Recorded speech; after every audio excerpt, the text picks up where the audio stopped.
ITVX now has prominence on all smart TVs, and we're now starting to argue potentially that should YouTube be a platform? Should we have prominence on there? I mean, you were talking about this earlier, Marion, about the walled garden problem. People want, will you tee that up? Like, what does that mean? I think what you're trying to say, Adde, is that you're building something amazing in the hope, well, one, you believe it's amazing, but maybe it's not. That's number one. Number two, you're hoping that everyone will funnel through that destination, that owned and operated platform. Yes.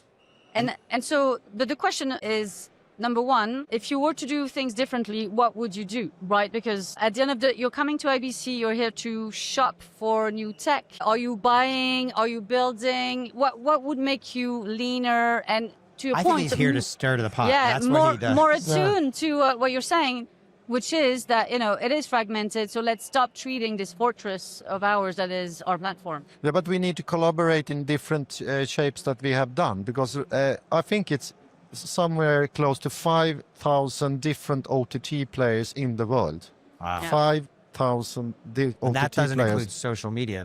That's just television OTT players. That's television content OTT Fast, players. AVOD, SVOD. Yeah, any platform. And that can't be a differentiator. It needs to be the content. And if we cooperate that and let the audience choose and pick what they would like to actually watch, and make a algorithm around that and really focus on the content. Because we should never ever come up with idea to our boards to say we will build a new terrestrial network because we think it's the future for SVT. But we do that when it comes to the digital platform and believe that's the North Star. And I think we're really losing it when the content is the North Star.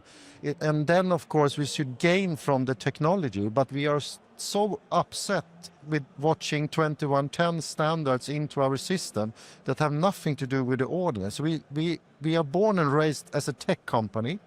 Today, we are not a tech company. We should be a content company. An intellectual property company. Because this is quite expensive to buy this kind of equipment.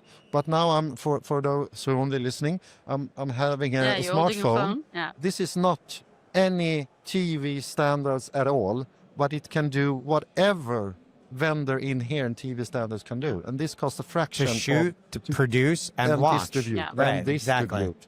And you can do it in one box without any audience at SVT or any other channels to see that it's done with this one. We're still going here and buy TV standards, uncompressed 4K. For what reason? We make it so complicated. I mean, I was walking around yesterday, and some of the vendors, still these massive audio mixing desks, massive hardware. They look cool. They look really cool. And they are expensive. I'm kind of scratching my head going, guys, I think you're kind of missing the point here. All this can be done in a software domain. Yes. I think our job here, to go back to your point, is to put the most simple tools with the most creative firepower in the right creative hands, and then understand where the audience is. Like, we're at ITV now, we're experimenting with putting content on Disney Plus, we're sharing content with them, we put content on YouTube. That was more of a commercial fight than it was a desire. We've kind of got past that now. We've got ITVX, we've got Freely, we're distributed on way more platforms than we are. And now also, thanks to some good lobbying, we've got protection on government. So ITVX now has prominence on all smart TVs, and we're now starting to argue potentially that should YouTube be a platform? Should we have prominence on there? We need protection because, like to your point earlier, us trying to fight toe-to-toe with Google, good luck with that when they're taking data from Google Maps, Gmail, YouTube. Well, and it's the wrong fight. It's the wrong fight. It's kind of like saying ITV should go to war with Sky when you're distributed on Sky. Exactly. It doesn't make any sense. And if you look at them as the new broadcast standard, not just YouTube, but also TikTok and Instagram. And by the way, the only reason we focus on YouTube so much is because YouTube's the only social media platform that is on TV. Some kid is inventing a rough beast in his garage or her garage right now. Her garage right now, and that'll be the next TV platform. But I talk to folks in the UK in particular, right? And one of the problems is, as you said, we can take these production standards and put them in the cloud and make it less expensive and faster. But there is also this thing where, well, why should we even let's say you could get a priority spot on YouTube, right? So you could get government mandated, what do you call it? Priority. Prominence. Prominence. Thank you. But there's so many in your ecosystem who say, well, we don't get attribution when we go there. It's not in our player, so we don't control it. We don't control the relationship with the end user, so we're not going to distribute the nightly news there live when it's on the telly. And my response to them is, you're getting zero attribution now. So even 50% attribution, last time I checked, you guys are math wizards, 50 is better than zero, right? So how do you change that mindset? You said you're a chief transformation officer. Yeah, I think it's the culture that actually needs to change. I think what we're seeing now is the data's starting to show that.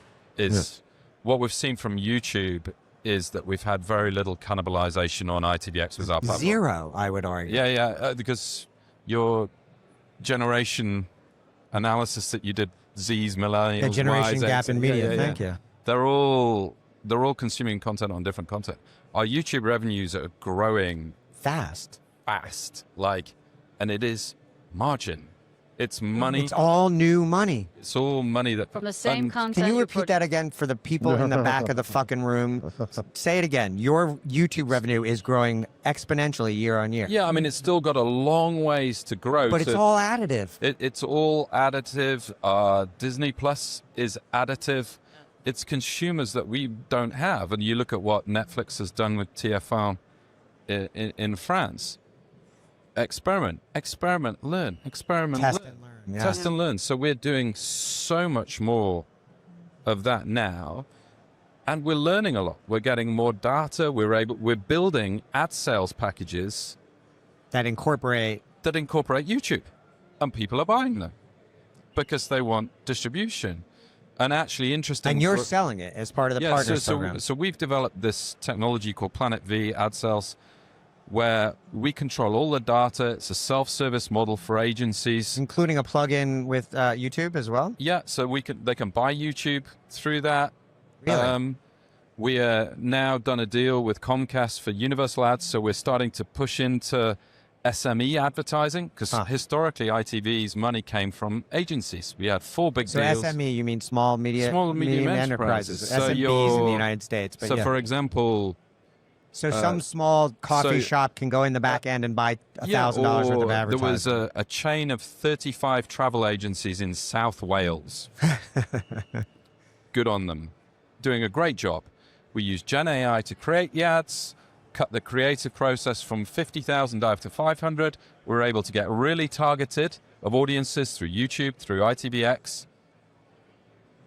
It's money that we wouldn't have had. And those businesses traditionally would have only bought YouTube or Instagram or Facebook because it was too hard and too expensive. It's too expensive to do. And interestingly now, what we're starting to do is suck in data from retail loyalty programs, say Walmart in the US or Tesco in the UK. So when you buy this program, we can predict what it's doing at the tills. Or smartphone data. They start to be like Google. Yeah. So what we're able to do is keep the majority of the money rather than pay away. Let's go back and press on that, because retail media is going to be one of the fastest growing. It's, first of all, retail media on the planet Earth now generates more advertising dollars than all television on the planet Earth. But the money wants to move to the television set. That's why Walmart bought Vizio. So what you're doing is you're taking the shopping data of consumers and you're creating a predictive model on who the best target is, and then you're tracking to understand whether you're attributing whether it turned into a transaction. Is that right? Yeah, and guess what that allows us to do? What? It allows us to pour more money into the original content creation. Back to this point, yeah. Which allows us to create more premium content, generate more eyeballs across a more distributed landscape. Guess what? We're going to have much more sustainable businesses moving forward, and all our senior management leadership at ITV are really, really, really starting to get that now.